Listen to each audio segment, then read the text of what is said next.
Okay, in this video we're going to look at removing the wing mirrors. This is for the Audi A4, S4 and RS4, B6 and B7. They all use the same type of mirror.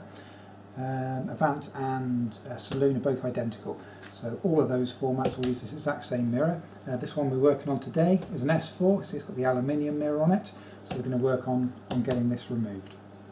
Okay, so to remove the wing mirror, all of the work's actually done from the inside of the car. So we've got to strip out this door card first of all, and I'll take you through the steps of how to do that. If you look on the YouTube video, scroll down to the bottom where it says more information below the actual video that you're watching, then I'll put on the link to the guide to show you how to strip this door card out and remove this door card. So that's stage number one. You won't be able to do anything further without getting rid of this door card, so check out that video first and then come back and we'll carry on from there. Okay, so next thing we need to do to gain access so we can remove our mirrors, once we've removed the door card, is to remove the door speaker here. So I'll show you how to do that quick and well. So first of all, what we need to do is just remove this cable.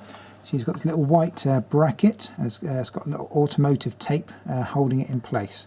Now because the tape's quite old, you can usually, with a little hook tool, if you don't want to risk cutting it with a knife, just come in behind it very carefully, just give it a little bit of a tug and it tears. And you can actually buy this automotive tape very cheaply on eBay. Just type in car tape, automotive tapes, something of that nature. You'll find it. It's a fairly generic thing. There. Okay, so that's broken, like so.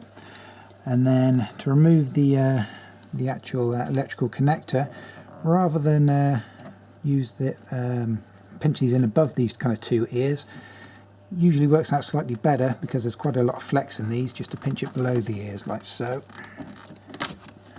That gives you a bit more control. So that's free, and then you've got three screws, one here, here, and then one underneath here. Now once you've removed those three screws, which I'll quickly do now, the size 27. You can use size 25 if your Torx set doesn't have a 27. Because they're not in particularly tight, you can get away with 25. Now what's actually holding this in is just behind this section here. If it's still got it, there should be a little kind of a hook. So it's best to remove the top ones first, followed by the bottom one.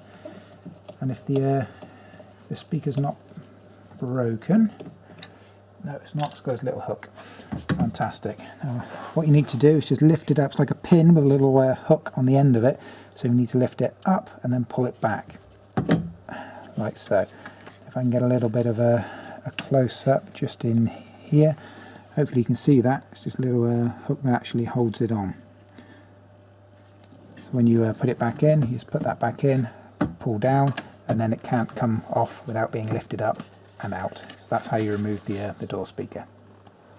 Okay, so now we're going to take a quick look at the wiring that we need to free up in order to access our mirror. Now if you look down in the bottom of the motor here, you've actually got there two plugs. Because we removed the door card plug was in here. You see we've got these two little plugs here, which are kind of got a 45-degree angle on them. Ignore the square plug on the end. It's actually this beige one right here. The beige one, it's the same on the B6 and the B7, they're all beige. The beige one is specifically for the mirrors. Now because of the side that we're working on, the tab for this is actually on the back. So I'll give it a bit of a wiggle, get it out, and show you. There you go. So it's just a little push tag, but obviously I was working backward. If you're working on the opposite side of the car, it'd be facing you like so, so it's much easier to get out. But working this way around, just come in behind and pull it out like so. Okay, so look at this little beige plug. Now in a minute this is going to be coming up through the body of the actual door itself. As is, it's a little bit too big. So what we want to do is get this white section, the actual plug itself, separated from this casing. So as you can see here, we've got a little cable tie. This is completely factory on the end here.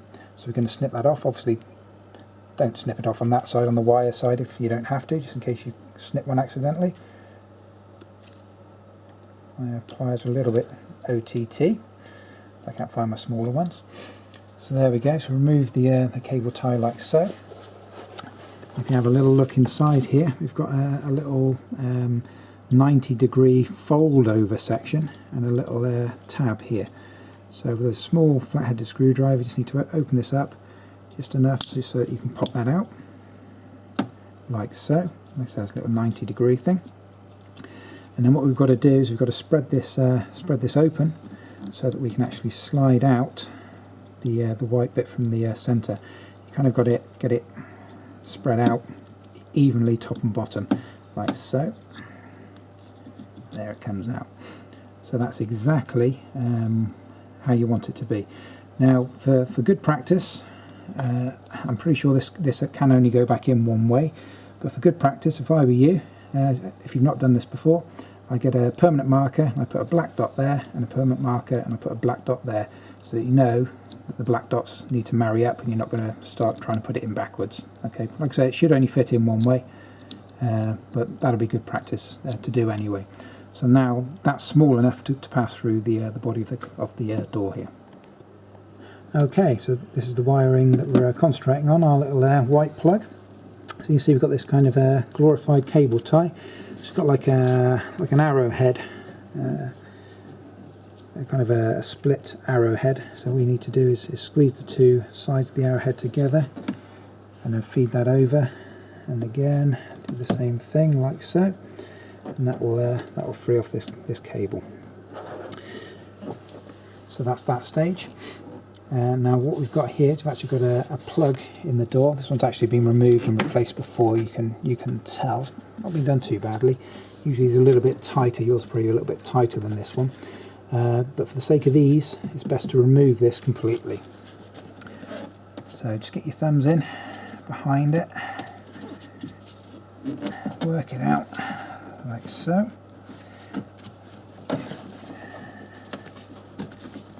Just remove the whole thing. So it's just a big round plug with a split in it to go around the cables. Okay, so we'll remove that, and that's going to give us the space that we need to start working on this, on getting this back through the body of the door here.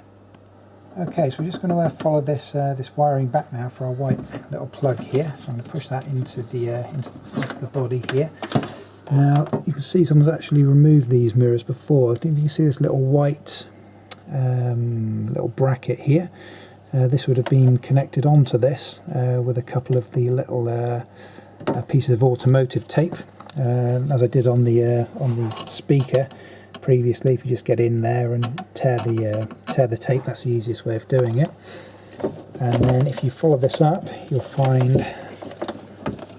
yeah, well, thankfully this one's already been removed. Now you'll find as you follow this up, this little white bracket here, which uses automotive tape to connect to the wire.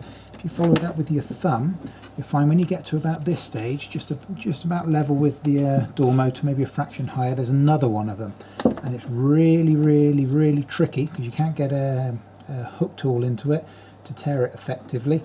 It's really tricky to get off, so you've got to kind of keep working it with your thumb and kind of pulling it down towards you, pushing it, pulling it, and then eventually you want to get one side off. It does take a little bit of it does take a while, and it can be a little bit tricky. It's by far the trickiest thing in removing this.